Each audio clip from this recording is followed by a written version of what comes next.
સુરત મહાનગરપાલિકાના આ વર્ષનું બજેટ આજે રજૂ કરવામાં આવેલ છે. એમાં 10,593 કરોડનું આ જોગવાઈ કરવામાં આવેલ છે અને ફર્સ્ટ ટાઈમ જે છે આવો મોટી એક રકમના બજેટ એસએમસી તરફથી રજૂ કરવામાં આવી રહેલ છે. સુરત જ્યારે રાષ્ટ્રમાં કાયમ પ્રથમ રહ્યું છે અને વિશ્વ કક્ષાનું શહેર બની રહ્યું છે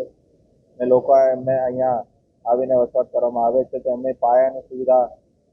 પાણી, ગટર, ડ્રેનેજ અને નવા વિસ્તારોમાં પણ જે પાયાની સુવિધા મળવાનું છે અને અહીંયા આવેલ સુરતીઓને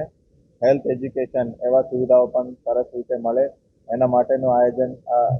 ધ્યાનમાં રાખીને આ બજેટ તૈયાર કરવામાં આવેલ છે અને ઈ બસમાં પણ ખૂબ પ્રગતિ છે અને આ વર્ષે પીએમ ઈ બસ ડ્રાઈવની અંતર્ગત લગભગ 400 બસોનું ઈવી કરવાનું પણ આયોજન લીધું છે. એટલે ક્લીન અને ગ્રીન સુરતનું પણ જે આયોજન છે એમાં આ બજેટ ટાર્ગેટ કરી રહ્યું છે અને સ્વચ્છતામાં દર વર્ષે આ વર્ષે પણ કામ થાય અને લોક ભાગીદારીથી ડોર ટુ ડોરમાં કચરાનું જે વર્ગીકરણ છે એ થાય તેના થકી આપણે લોક ભાગીદારીથી સ્વચ્છતામાં પણ ફરી નંબર 1 બને એવી અપેક્ષા સાથેનો આ બજેટ રજૂ કરવામાં આવેલ છે. એમાં અલગ અલગ સુરત શહેરના અગ્રણીઓ,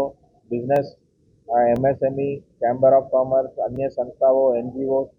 અને મીડિયા મિત્રો મારફતે પણ જે પણ સૂચનો મળ્યા છે એ બધા સૂચનોને ન્યાય આપવાનો પ્રયત્ન કરવામાં આવેલ છે.